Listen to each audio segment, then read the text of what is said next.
Hey, hello, what's up everyone? In this video, I'm going to teach you about what happens when Mars is sitting in the 8th house of D9 chart or Navamsa chart in Vedic astrology. So before beginning, if you guys not subscribed to my channel, please subscribe to my channel, hit the bell icon and click the like button. And if you have any doubts after watching this video, please do mention that in my below comment section, okay?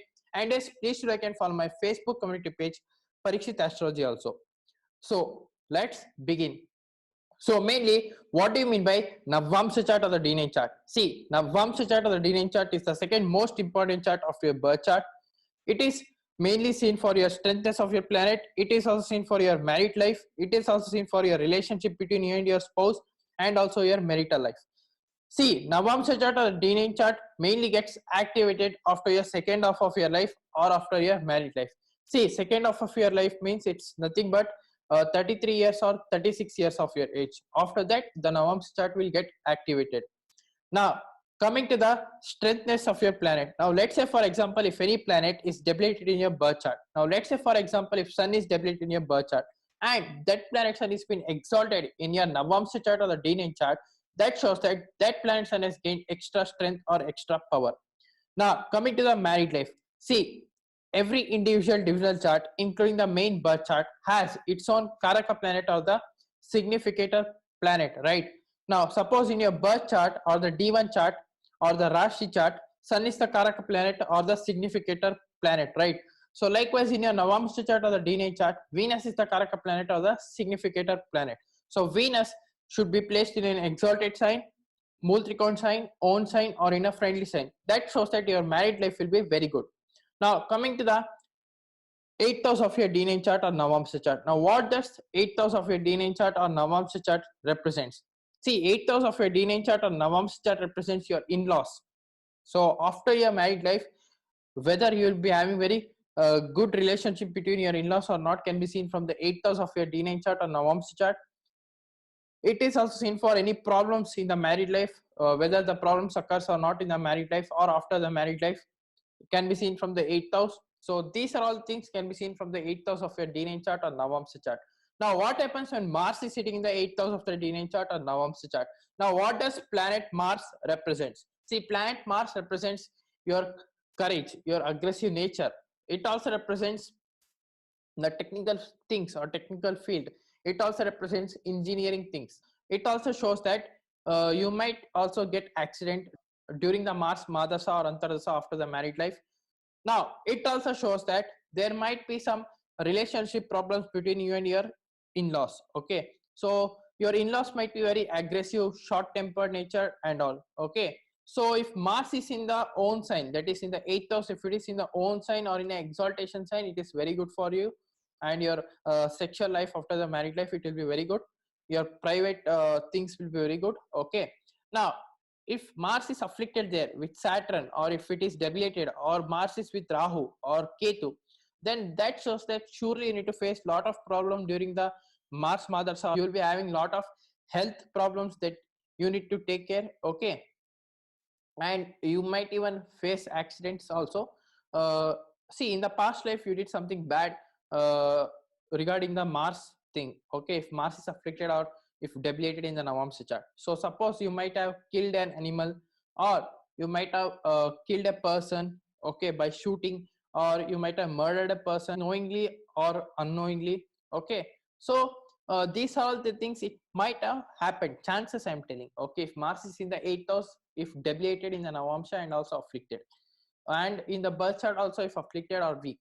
So I'm just telling the chances. Okay, and another thing, if Mars is sitting with other planets like Benefic Planets and Malefic Planets. Now, coming to the Benefic Planets. Now, what happens if Mars is conjuncted with Benefic Planets like Moon, Venus, Jupiter, and Mercury? Now, what happens when Mars and Venus are sitting in the 8th house? Now, what does Venus represents? It represents love, romance, luxurious life.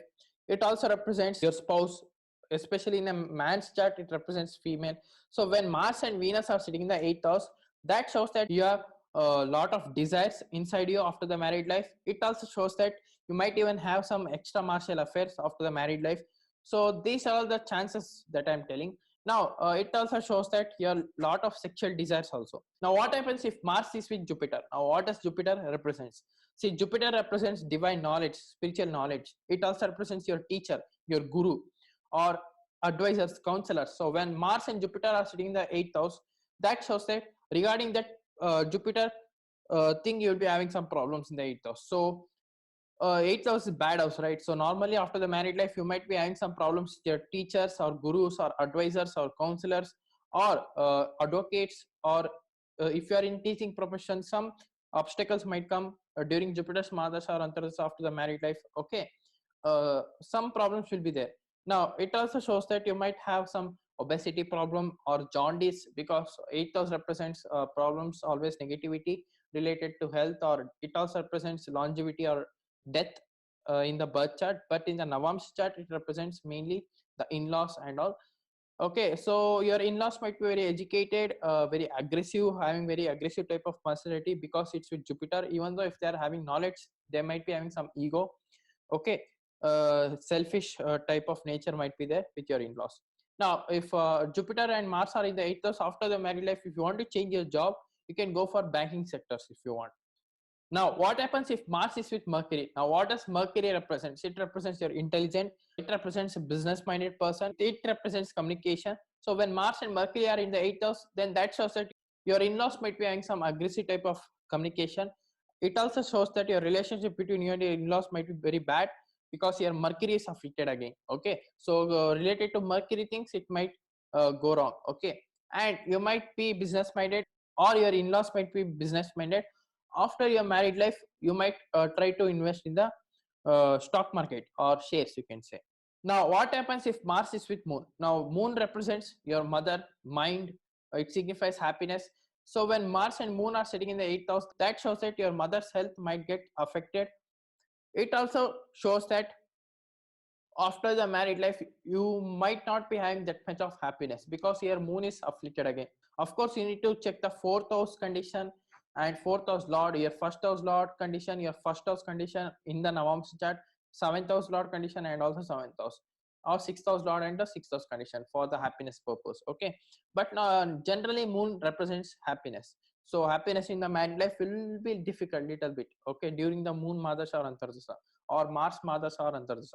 But if Moon and Mars are in the Aries or Scorpio, then very good, you can say like that. Now if Mars is with malefic planets like Sun, Rahu, Ketu, or Saturn, that shows that some problems, again multiple problems will come for you. If now what happens if Mars is with Sun? Now what does planet Sun represents?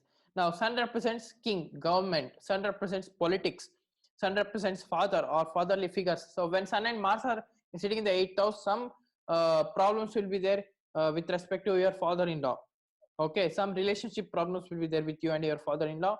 And if Sun and Mars are in the Aries or Scorpio or in Leo, it will be very great in terms of receiving inheritance or properties from in-law. Of course, again some problems might appear, because 8th house is affected there, because natural malefic.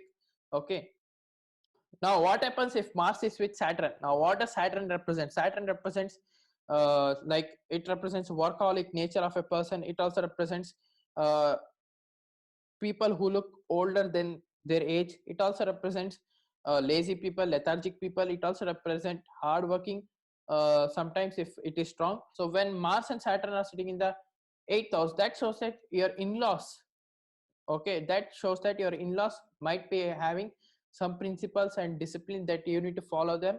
Okay, it also shows that when it comes to matter of building house or construction, now when it comes to matter of getting a property or building a house, you might face some issues here, because Mars represents property, Saturn represents construction. So when Mars and Saturn are in the 8th house, 8th house represents problem. After the married life, you might face a bit problem. Okay, if not then it's good for you.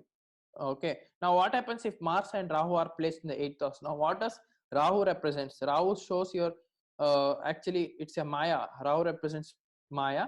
It shows that your overthinking, over imagination of your in-laws after the married life. Nervousness will be there when Mars and Rahu are in the 8th house. Some accidents will happen when Mars and Rahu are in the 8th house. So you need to be very careful here. Okay, now what happens when Mars and Ketu are in the 8th house? Ketu represents spiritual thing, detachment. So you might be living far away from your in-laws. In-laws might be unsatisfied with you. Okay, so these are all things can be seen when Mars and Ketu are sitting in the 8th house of your Navamsa chart or D9 chart. So yep, this was my analysis of what happens when Mars is sitting in the 8th house of your Navamsa chart or the D9 chart. So yep, this is it for today, guys. If you're new to my channel, please subscribe below, or else I'll see you in the next video. So if you want any consultancy, please to contact my given below WhatsApp number, or else you can even mail me also. So until and unless, thank you, bye bye, love you, take care.